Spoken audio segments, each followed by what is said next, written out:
Hey guys, this is Just Running Trains, and in this video, I will be reviewing my MTH Lionel Corporation Tinplate Blue Streak. So, I actually found this train set at the Eastern Shore Train Show back in November, although I didn't get it till just before Christmas, because at the Eastern Shore Train Show, I saw it, I really liked it, but it had problems on the test track, and I just didn't want to take home a train that didn't run. So the person who was selling it took it back to the train store and got it all repaired up. It was just, I think, like there was a bulb out and like some fan that needed to be fixed, stuff like that. So he got those things fixed. And so it was fixed and worked. So I went back and ended up buying it. And I took it home and it's worked great ever since. Was glad just to wait till then. I didn't want to try to have to get parts of my own. I didn't know what the problem could be. So it all worked out. I got the train. It's all fixed and it runs beautifully. So this is a very different train. So this is MTH, but it's based off a Lionel train.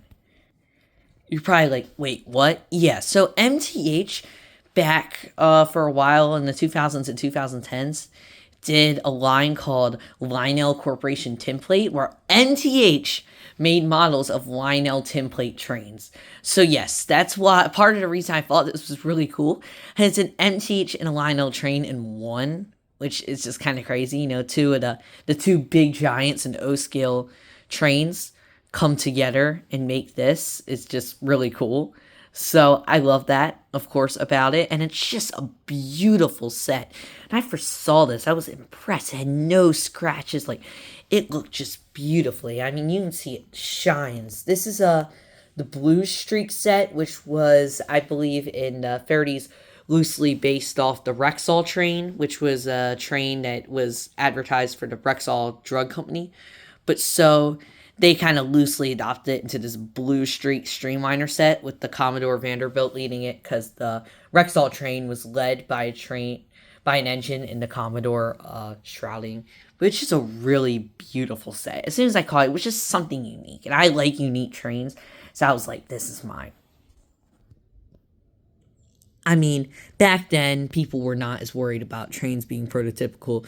I mean, one of the most famous pre-war engines, the 400E, was a 444, which I don't even think exists. So, you know, there were more creative liberties back then. It was more just about how much the train was flashy, just looked cool. And I like that. I think they just, their own thing. The tin-plated trains of the pre-war era are just like nothing else. So up front here, I mean, it looks just like the original. Like, if you had this next to a pre-war, it would only look like a replica because it's not all scratched up. But you see the Lionel like logo there. You got the headlight, which rather than an LED light, it's like a faint classic headlight, which I like because it makes it just feel more genuine and like original seeming. You got a smoke unit. Like, MTH smoke units have always been the best in the O gauge. They are amazing. And then you have Commodore Vanderbilt on here. So obviously it's based off that prototype loosely, but it is. And this shrouding looks really good. And in the number 265E, which is the original number, it just looks beautiful. And like these silver highlights on here, it's just great looking. And then you got the tender, the same, you know, silver highlights as Lionel lines. And, you know, you got it. I mean, there's not too much detail on this. It just looks cool because, you know, over tons of detail wasn't the thing back then. Just as a whole, it's real flashy. And, I mean, it looks just like the pre-war model. That's really where it's the best. Like, this is a legit replica. This isn't a loosely based, put on a modern engine. And I will admit, Lionel's done some of those, and those are really cool. But, like, this is just cool. This is like it. I mean, this, if you put this next to the real one, they would look the same. So, besides, you know, the electronics, of course, like the sound plug right there. But, you know, it's just really neat. And, you know, you got the oil tender and just the silver railing. Just, you know, there's just not trains like this anymore. So it's really cool to still have these replicas that, you know, had these trains of an older time. And now, the passenger cars. So, these cars came with the engine. It was a set, like, it came with engine cars, no track, but it was all together. And same, that's how Lionel made it in the 1930s, too.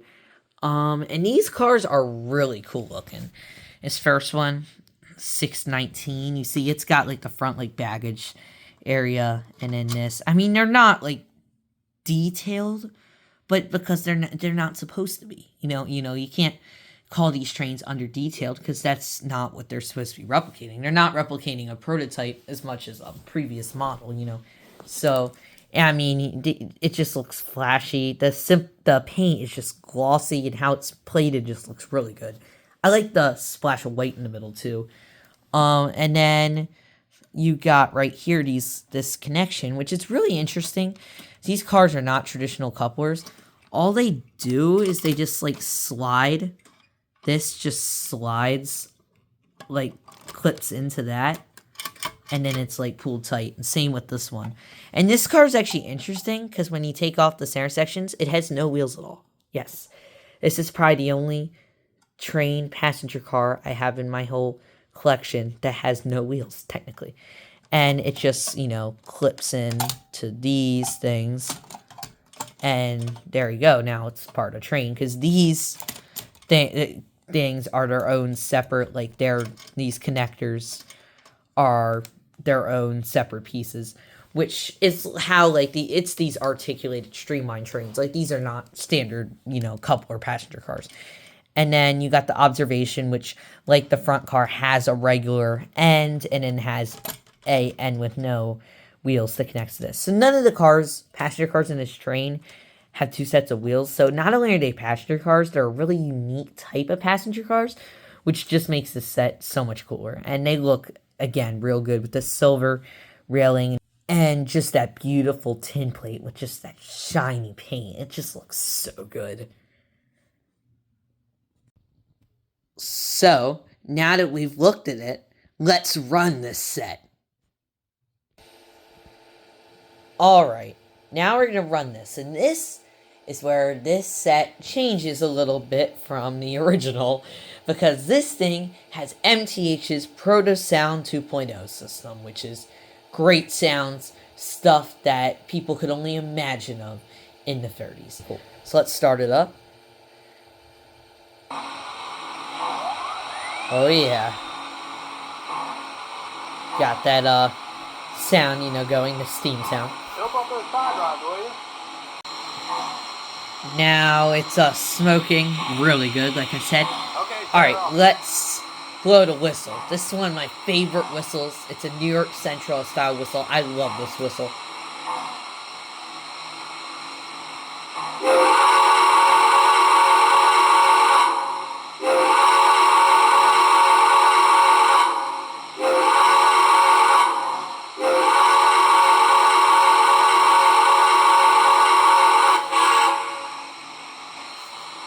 That is loud. It's just beastly. It's just, it sounds so good. And then the bell. Just a normal bell. Great sounds on this thing. Really good sounds. Alright. So without further ado, let's get running.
Chicago on track 1, the Blue Streak.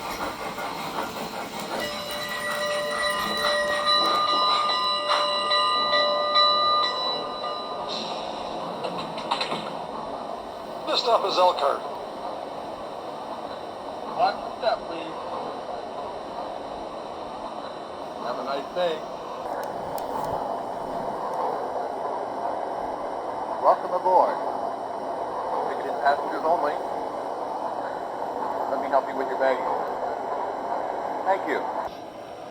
Welcome aboard.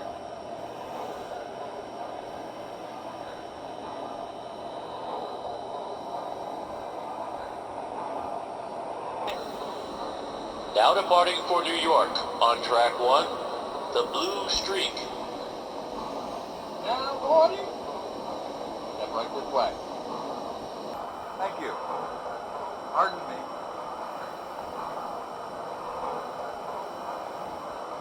All aboard.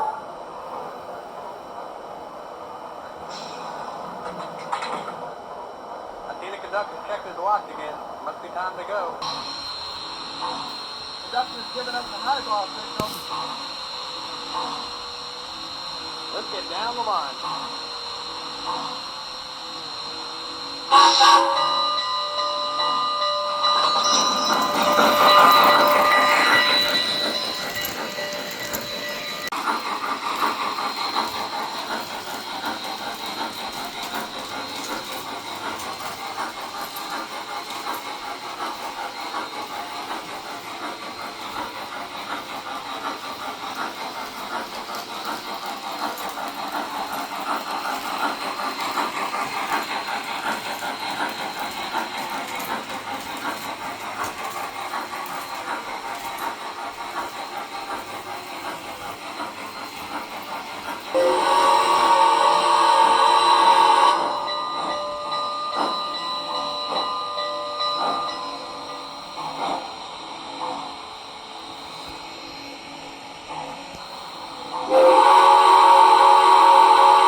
Well, that is an amazing set. Definitely one of the best in my entire collection. I just love it. The pre-war inspired part, just how beautiful it looks and how great it sounds. It's just such an amazing model. Definitely a very unique, cool engine that I am so happy I got. Well, thank you guys for watching. And remember to all... Well, thank you for watching, and remember to always just run trains. See you next time.